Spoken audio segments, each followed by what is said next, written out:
धरती है। गर्व है इस धरती में आपको? जोर से बोलो। गर्व है अपनी धरती में, गर्व है अपने प्रदेश में, गर्व है अपने देश में। मुझे भी बहुत गर्व है, इसीलिए मेरी ध्यान से बातें सुनना। आपके काम की बात करने आई हूँ, चुनाव की बात नहीं, आपके काम की बात करने आई हूँ। तो एकदम ध्यान से सुनो। आपसे कुछ चाहती हूँ मैं, बाद में आपको पता चलेगा। देखिए, ये महाराणा प्रताप जी की धरती है। उनके साथ गाड़िया लोहारों ने एक शपथ ली थी कि जब तक चित्तौड़गढ़ आजाद नहीं होगा तब तक किले में प्रवेश नहीं करेंगे। मालूम है आपको ये कहानी? तो प्रवेश कब किया इन्होंने, कौन बताएगा? पंडित जवाहरलाल नेहरू ने माणिकलाल वर्मा जी के साथ किले में इनके साथ प्रवेश किया जब भारत आजाद हुआ तब। तो ये जो आपकी परंपराएं हैं, किसी ने शपथ लिया कि किले में कभी नहीं जाएंगे, एक पूरे कौम ने, जब तक आजादी नहीं होगी। महाराणा प्रताप जैसी शख्सियत जो लड़े अपने देश के लिए, अपने प्रदेश के लिए। आपके पूर्वजों ने आजादी की लड़ाई लड़ी, हमारे पूर्वजों ने आजादी की लड़ाई लड़ी। किस लिए लड़ी, कौन बताएगा? किस लिए लड़ी? अपने लिए लड़ी, देशवासियों के लिए लड़ी, देशवासियों की आजादी के लिए लड़ी। गांधी जी क्या कहते थे? गांधी जी कहते थे कि तब तक ये देश पूरी तरह से आजाद नहीं होगा जब तक ग्राम स्वराज नहीं होगा। ग्राम स्वराज का मतलब है जब तक गांव मजबूत नहीं होगा, जब तक गांव सशक्त नहीं होगा, जब तक एक एक देशवासी को सशक्त नहीं करेंगे। गांव से लेकर शहर तक हर जगह सबको आज़ादी में का एहसास होना चाहिए और सब सशक्त होने चाहिए। तो देखिए, बहुत साल गुजर गए, अब भाजपा के नेताओं के भाषण सुनते होंगे, उनके मुताबिक तो 70 सालों में कुछ हुआ ही नहीं। ये अलग बात है कि सब पढ़े लिखे हैं, कहाँ पढ़े हैं भाई? किन्होंने पाठशालाएं बनाई, किन्होंने कॉलेज बनाए जिनमें ये पढ़े, किन्होंने इनकी डिग्रियां दी, जहाँ जहाँ इन्होंने रोजगार किया, वो कंपनियां किसने बनाई? 70 सालों से हम आज़ाद हैं, सही बात? 70 सालों से हम आज़ाद हैं और इन 70 सालों में हमारी राजनीति आस्ते आस्ते बदलती जा रही है। आप सबको मालूम है कि आज जो देश में परिस्थितियां हैं, जो देश में राजनीति स्थापित हुई है, वो किस तरह की राजनीति है? आप ही कह रहे हैं, धर्म पे आधारित राजनीति कर रही है भाजपा। तो ये धर्म के आधारित राजनीति होती क्या है? क्योंकि देखो, धार्मिक तो हम सब हैं, आप हो, मैं हूँ, सब है ना, मेरी बहनें, आप सब धार्मिक हैं, सब पूजा करती हैं।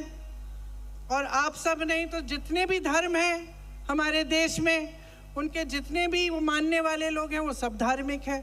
हम हिंदुस्तानी हैं, हम सब धार्मिक हैं, चाहे हिंदू हो, मुसलमान हो, जैन हो, बौद्ध हो, दिल में धर्म है और सबकी आस्था है और सब उस आस्था को दिल में मानते हैं और अपने बच्चों को सिखाते हैं। कोई ऐसा धर्म है जो आपको सिखाता है कि एक दूसरों को मार काटो? कोई धर्म नहीं है ना, कोई ऐसा धर्म नहीं है। चाहे कोई भी धर्म हो, वो आपको सिर्फ अच्छी बातें सिखाएगा। वो सिखाएगा कि सबका आदर करो, मान सम्मान करो, सबका, सबसे प्रेम से बात करो, किसी को सहायता की ज़रूरत है उसकी सहायता करो, यही सिखाता है धर्म। तो ये धर्म पे आधारित राजनीति क्या है, कैसे उभरी और आज कैसे पूरे देश में चल रही है, इसके बारे में सोचने की बहुत आपको ज़रूरत है। बहुत महत्वपूर्ण बात है ये, क्योंकि देखिए, मेरी समझ में ये ऐसी राजनीति है जो आपका ध्यान भटकाना चाहती है। क्यों? क्योंकि सब जानते हैं कि आप सब धार्मिक हैं, सब जानते हैं कि जब धर्म की बात करेंगे तो आपके जज्बात उभरेंगे। सब जानते हैं, बहनें, आपके घर कोई आए, बड़ी धार्मिक बात करे, और फिर बोले कि मुझे वोट दे दो, तो आपको बुरा लगेगा ना कि भाई धार्मिक इंसान है, अच्छी अच्छी बातें करके आया गया है, उसको तो वोट देना चाहिए। आपको ऐसा लगता है ना? लेकिन सोचो, वो इंसान आपके पास धर्म की बात चुनाव के समय क्यों कर रहा है? आपके पास आकर आपसे कुछ चाहता है। और आप समझिए कि ये जो राजनीति आपने पूरे देश में लागू होने दी है, ये आप ही का इस्तेमाल कर रही है। ये धर्म की बातें, जाति की बातें चुनाव के समय जो उठाते हैं, वो चाहते हैं कि अपना स्वार्थ आपसे साधें। अगर आप इस बात को आज नहीं समझेंगे तो 5 साल और भुगत लो, 5 साल भुगत लो। अगर आप इस बात को ठीक तरह से समझ लेंगे और आप नेताओं से, राजनीतिक दलों से जवाबदेही मांगेंगे, आप विकास मांगेंगे, आपकी समस्याओं का हल मांगेंगे, तो आप भटक नहीं सकते। मैं इसलिए ये बात कह रही हूं क्योंकि 2 दिन पहले मैं मध्य प्रदेश में थी। मध्य प्रदेश में भाजपा की सरकार है। कितने सालों से चल रही है बहनों और भाइयों? 18 सालों से। 18 सालों से बार बार भाजपा को वोट दिया जा रहा है। जब मैं किसी के घर जाती हूँ, पूछती हूँ कि भाई क्यों दे रहे हो वोट? तुम्हारे घर में बिजली नहीं है, पानी नहीं है, सड़क की मरम्मत नहीं की, बेरोजगार बच्चे बैठे हुए हैं, पढ़ाई लिखाई करा दी, फीस भरा दी, मेहनत कर ली, लेकिन नौकरी नहीं मिल रही है, तो क्यों बार बार वोट दे रहे हो? तो जवाब ये मिलता है कि दीदी धर्म के आधार पर। तो धर्म के आधार पर जब वोट दे रहे हो तो नेता क्या सोच रहा है? चालाक होता है, सुन लो, होता है कि नहीं? मंच पे खड़े होके कह रही हूं, किसी भी नेता को इतनी छूट दे दो कि वो आलसी बन जाए, उसकी जवाबदेही हटा दो, उसको पता चल जाए कि भाई मैं इधर उधर की बातें करूंगा, धर्म की बात कर लूंगा, जाति की बात कर लूंगा, कुछ और बोल दूंगा, ध्यान भटका दूंगा, मुझे वोट मिल जाएगा, तो काम क्यों करेगा? काम क्यों करेगा बहनों और भाइयों? आपने आदत जो बिगाड़ दी है। अब जब आप खुद ही कह रहे हो, जब मैं किसी के घर जाती हूँ, वो महिला खुद ही मुझे कह रही है कि भाई मैं काम तो कुछ हुआ नहीं, लेकिन वोट मैं धर्म के आधार पे दूंगी, तो आदत बिगाड़ने वाले तो आप हो गए ना। इस बार मत बिगाड़ना। ये जो आपकी जो परंपरा है ना, कि मैंने सुना है कि भाई राजस्थान में एक बार ये सरकार, एक बार वो सरकार, एक तरह से ठीक है, समझ में आती है परंपरा, लेकिन इस बार परंपरा को पलटो, नहीं तो जो मध्य प्रदेश में 18 सालों से चल रहा है वो यहां हो जाएगा।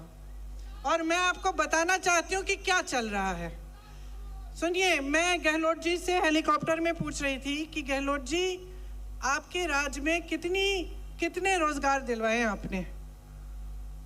तो उनके साथी थे, उन्होंने कहा 3 लाख। गहलोत जी ने मुझे कहा, देखो 2 लाख तो हमने दिलवाए हैं और जो 1 लाख और है वो दिलवाने के प्रोसेस में है। तो ठीक है, 2 लाख मानते हैं।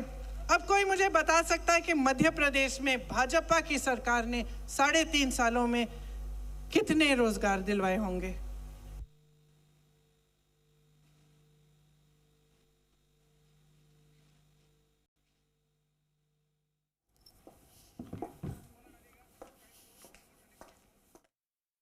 और है वो दिलवाने के प्रोसेस में है। तो ठीक है, 2 लाख मानते हैं। अब कोई मुझे बता सकता है कि मध्य प्रदेश में भाजपा की सरकार ने 3.5 सालों में कितने रोजगार दिलवाए होंगे?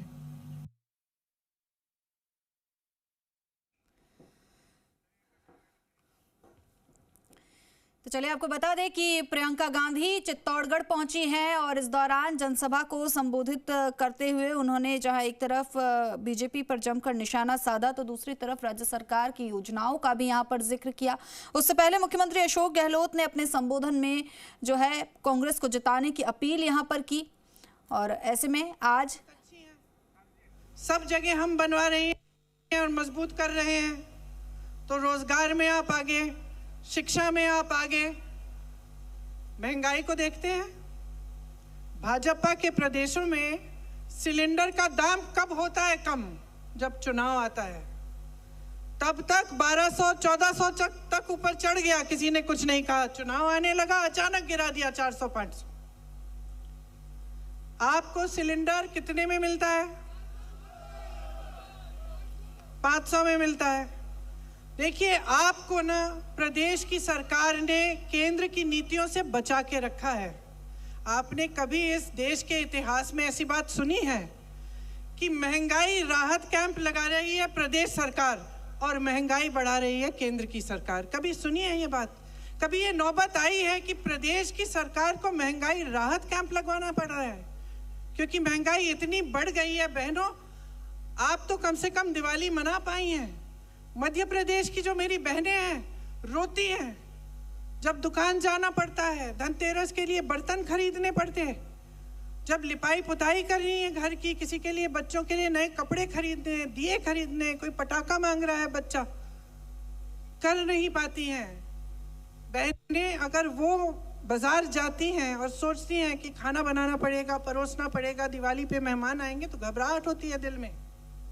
और यहाँ महंगाई के राहत के कैंप इसलिए लगाए गए ताकि आपको इस महंगाई से जितना हम बचा सकते थे, हमारी सरकार ने बचाने की कोशिश की।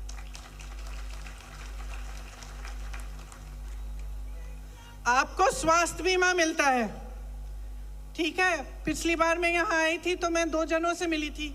एक का हार्ट का ऑपरेशन हुआ, उसने हाथ जोड़ के गहलोत जी को धन्यवाद दिया, बोला कि मुझको एक भी पैसा देना नहीं पड़ा। 25 लाख तक आपको आपका इलाज मुफ्त मिलता है। वहां मध्य प्रदेश में देखिए, जहां भाजपा की सरकार है, हर स्तर पर जो स्वास्थ्य सुविधाएं हैं उसमें हर स्तर पर खाली पद हैं। खाली पद हैं, ये नहीं है कि नौजवान नहीं है जो पढ़े लिखे हैं, उन पदों को भरा ही नहीं जा रहा है। तो जहां जहां ये लोग आपके लिए काम कर सकते थे उन्होंने किया नहीं।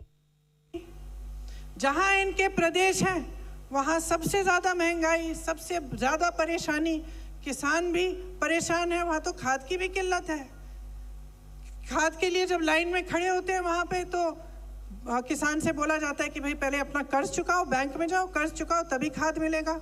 नई चीज ये कि मोदी जी ने अपना स्टिकर चिपका दिया, उस पर अपनी फोटो उस पर चिपका दी, तो चुनाव आयोग ने बोला मध्य प्रदेश में अभी खाद का वितरण बंद करिए। बेचारा किसान रो रहा है, त्रस्त है, सीजन निकले जा रहा है, उसको खाद नहीं मिल रही है। क्योंकि इतने अक्लमंद है भाजपा के नेता कि चुनाव के समय खाद पर भी अपनी फोटो लगाना चाहते हैं। तो मैं सिर्फ आपसे एक सवाल करना चाहती हूं, आप किस तरह की राजनीति चाहते हैं अपने प्रदेश में? विकास की चाहते हैं? सीधी सी बात है, देखिए अपना ध्यान केंद्रित करिए अर्जुन की तरह। जब अर्जुन को तीर मारनी थी, मछली की आंख से उनका ध्यान हटा नहीं। उसी तरह से आपका ध्यान अपने विकास, अपने भविष्य, अपने बच्चों के भविष्य, अपने रोजगार, अपनी शिक्षा की सुविधाएं, अपनी स्वास्थ्य की सुविधाओं से हटना नहीं चाहिए। मांगो तो विकास मांगो तो प्रगति और तरक्की मांगो, और मांगो तो अपने लिए अपना हक और अपना अधिकार मांगो।